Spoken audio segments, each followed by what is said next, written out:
दोस्तों, आपने मेरे शादी वाले जो वीडियो था उसका कोई रिस्पांस नहीं दिया। ना तलाक का कोई समाधान या तलाक क्यों होता है, उसका क्या समाधान होता है उसके बारे में बताया। जब तक वो मेरे को समाधान या कोई कारण निवारण आप नहीं बताते तब तक मैं छोटे मोटे वीडियो बना करके आपको बोर करता रहूँगा। अब आपकी इच्छा है कि आप उसे बोर हो या कुछ सीखो या जो भी हो, है ना। तो मैं आज आपको एक नया मेरी ज़िंदगी का तजुर्बा कह लो या जो भी कह लो उसके बारे में मैं बात कर रहा हूँ। तो मैं थोड़ा थोड़ा सीख रहा हूँ। मैं ये नहीं कहता कि मैंने सीख लिया है कि आम आदमी को ज़िंदगी में गुस्सा क्यों आता है। गुस्सा आने का एक जनरल जो कारण जो होता है वो होता है कि एक तो मन इच्छित जब कार्य नहीं होता ना तो आदमी को गुस्सा आ जाता है। जैसे घर में मान लो कोई बढ़िया सब्जी बनानी थी, खानी थी, मन इच्छित बनी नहीं, आदमी को बुरा लगता है, ठीक है ना। वो घर में कोई काम करवाना चाहता था, जिस तरीके से करवाना चाहता था उस तरीके से हुआ नहीं, उसको गुस्सा आ जाता है। वो मान लो बाज़ार में गया, जो कुछ खरीदने के लिए गया था वो बाज़ार में मिला नहीं, फिर आदमी परेशान होकर गुस्सा कर लेता है, ठीक है ना। तो इस तरीके से गुस्से आने के कई कारण हो जाते हैं, है ना। दूसरा क्या होता है कि कई दफ़ा शंकाओं पर भी गुस्सा आ जाता है। जैसे मान लो मैंने कह दिया भी मेरा आज रिश्तेदार आएगा, कोई अब मेरे घर वाले चाहते नहीं वो आए, या मेरा कोई दोस्त आएगा और वो घर वाले चाहते नहीं वो आए, या हमें कहीं जाना है, हम चाहते हैं कि नहीं वहाँ जाएं। तो अब ये वो दोस्त आएगा या नहीं आएगा, ये काम होगा या नहीं होगा, वो जैसा मतलब जो शंका हमारे मन में है कि अगर वो आ गया तो वो ये कहेगा, भाई वो कहेगा, ये करेगा, उन शंकाओं के ऊपर ही घर में कई बार हम क्या है कि झगड़ा कर लेते हैं, जबकि उनमें से कोई भी घटना घटित ही नहीं होती, वो आदमी आता ही नहीं। मान लो कि बाहर से कोई गेस्ट आने वाला है, उसने फ़ोन कर दिया कि मैं फलानी तारीख को जोधपुर आ रहा हूँ, हमारे घर वाले सारे चिंतित हो जाते हैं, कहाँ ठहराएंगे, क्या करेंगे, कैसे करेंगे। और फिर आपस में रिश्तेदार आपस में जो है ना घर वाले वो सब यूँ झगड़ा करने लग जाते हैं कि अगर वो आ गया तो उसको कहाँ सुलाएंगे, रात को बुला लेते हो, ये कर लेते हो, वो कर लेते हो। जबकि होता क्या है, वो चुपचाप बेचारा किसी होटल में किसी और जगह जाके ठहर जाता है और आपको कष्ट कतई देता ही नहीं है ना।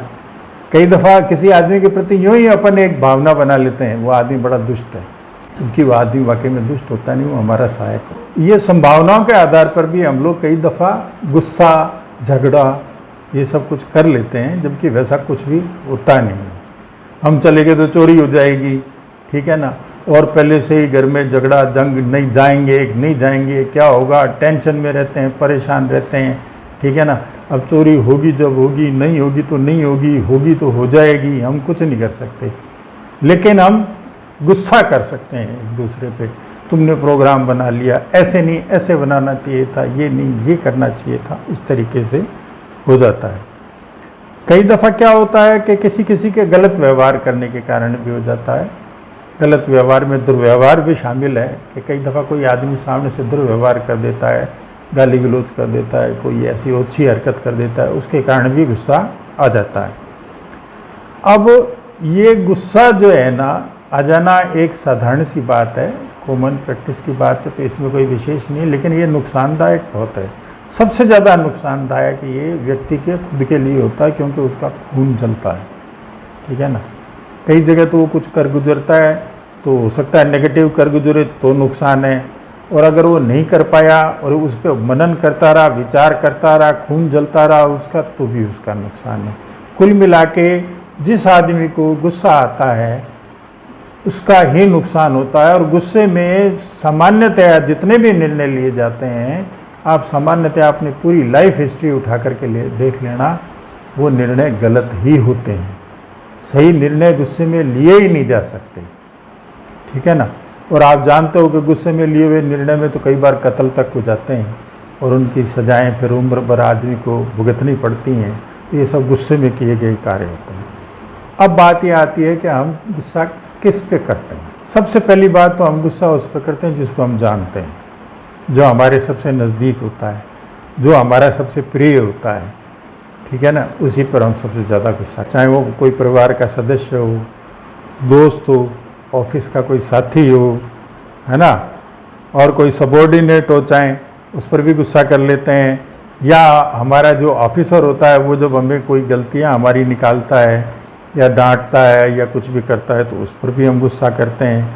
और ये कोई आदमी कभी कभी अपरिचित भी हो सकता है, जो कहीं चलते हुए कोई गलती से कोई हो जाए मिस्टेक और अपन को गुस्सा आ जाए। जैसे मेरे को एक बार याद आता है, मैं ट्रेन में जा रहा था, चलते चलते मैंने अचानक से वो खिड़की ज़ोर से बंद की और मेरे को ध्यान नहीं था, किसी आदमी ने वो वहाँ पे हाथ रखा हुआ था और वो मैंने ज़ोर से बंद की तो उस आदमी की लग गई, तो उस आदमी को गुस्सा आया। तो वो बट नेचुरल था, उसके बेचारे के चोट लगी तो उसको गुस्सा आना वाजिब था। गलती मेरी थी तो मैंने उसे क्षमा याचना की, जो उसने बेचारे ने थोड़ी देर में क्षमा भी कर दिया, लेकिन गुस्सा तो आया ही उसको। अब इस गुस्से से बचने के अपने उपाय क्या क्या हो सकते हैं, तो मेरी नज़र में जो 2-4 उपाय हैं वो मैं आपको बताने की कोशिश करता हूँ। और आपकी नज़र में जो उपाय हों गुस्सा करने के भी और ना करने के भी और बचने के भी, तो आप कमेंट्स में लिखना, ताकि मेरे को भी ज्ञान मिले और सभी जो इसमें देखेंगे उनको भी ज्ञान मिले। तो नंबर 1 तो यही है कि अगर यदि संभव हो तो जैसे ही गुस्सा आता है तो आप उस स्थान को छोड़ दें, यदि संभव हो तो। नहीं छोड़ पाओ तो बात दूसरी है, घर छोड़ के कहाँ जाओगे, लेकिन जहाँ तक हो कमरा छोड़ दो, दूसरी जगह चले जाओ, तीसरी जगह चले जाओ, थोड़ी देर के लिए पार्क में चले जाओ, है ना। तो ये सब चीज़ें उसमें आती हैं कि आप जहाँ तक हो सके उस स्थान को छोड़ दो जहाँ पे गुस्से की बात हो रही है। फिर साथ के साथ में मान लो आप उस स्थान को नहीं छोड़ पा रहे हो तो कोशिश करो कि उस गुस्से पे जितनी देर तक नियंत्रण रख सकते हो नियंत्रण रखो, कंट्रोल रखो अपने आप पे, है ना। कोई ऐसा रिएक्शन मत दो कि गुस्सा और भड़के, अपनी तरफ से बोलो मत, चुप हो जाओ। हो सकता है कई दफ़ा क्या होता है, अपन ने बातें नहीं की होती, अपनी गलती भी नहीं होती, तो भी अपन को डांट दिया जाता है, कह दिया जाता है, तो अपन को वो एक बार इग्नोर कर देना चाहिए कि भाई ये नादान है, इसके समझ में नहीं आ रही है बात, फिर भी ये कह रही है या कह रहा है, तो ये सोच करके जहाँ तक हो सके छोड़ देना चाहिए। फिर भी अगर आपसे नहीं रुका जा रहा है तो मैं एक तरीका और बता रहा हूँ कि ओम नमः शिवाय का जाप करें। आप सामने वाला गुस्सा करता है उसको करने दें, आप ओम नमः शिवाय, ओम नमः शिवाय, ओम नमः शिवाय, ओम नमः शिवाय का जाप करना चालू कर दें। धीरे धीरे आपका गुस्सा शांत होगा और भगवान ने चाहा तो भगवान की कृपा हुई तो सामने वाले का भी गुस्सा शांत कर दोगे आप। फिर क्या होता है कि मान लो ये सब है, फिर भी आप गुस्सा हो, आपका अंदर से जलन मच रही है, बहुत बुरा हो गया, गलत हो गया, तो आप क्या करो, या तो आप किसी ऐसे खुले स्थान में चले जाओ जहाँ आप खुल के आराम से चिल्ला सकते हो, बोल सकते हो, गाली दे सकते हो, जो करना है कर सकते हो, वो सब कुछ वहाँ जाके करो। उससे आपके जो इमोशंस जितने भी हैं वो सब बाहर निकल जाएंगे और आपका गुस्सा शांत हो जाएगा। और घर में अगर वो घर में ही बाहर नहीं जा सकते तो घर में किसी दूसरे कमरे में जा कर के ये सारी प्रक्रियाएँ आप अपना सकते हो। अगर आप बॉस से नाराज़ हो तो बॉस का शानदार चित्र घर पे ला करके रखो और उस पर जूते मारो चाहे टिका के, चिंता मत करो। अपना गुस्सा ज़रूर निकाल लो, वो मेंटेन मत करो। और नहीं तो ऑफिस में भी हो तो एक छोटी पिक्चर रखो अपने पास में और उस पिक्चर के ऊपर ही जो इतना गुस्सा निकालना है वहीं बैठे बैठे निकाल लो आप। मान लो ऑफिस से नहीं आ सकते तो, है ना। तो जो कुछ भी आपको करना है इस तरीके से करें और गुस्से को बढ़ने नहीं दें, बस ऐसे करें। उस आदमी पर या उस व्यक्ति पर कतई ध्यान नहीं दें जो आपकी कद्र नहीं करता है। जहाँ कद्र नहीं वहाँ जाना नहीं, इस बात को गांठ मान लो। ऐसे स्थान पर ही जाओ जहाँ आपकी कद्र हो, जहाँ आपकी बात सुनी जाती हो, जहाँ आपकी चर्चा हो, ठीक है। तो दोस्तों मेरे ख्याल में मेरे पास तो यही फार्मूले थे, आपके पास हो तो और बताना।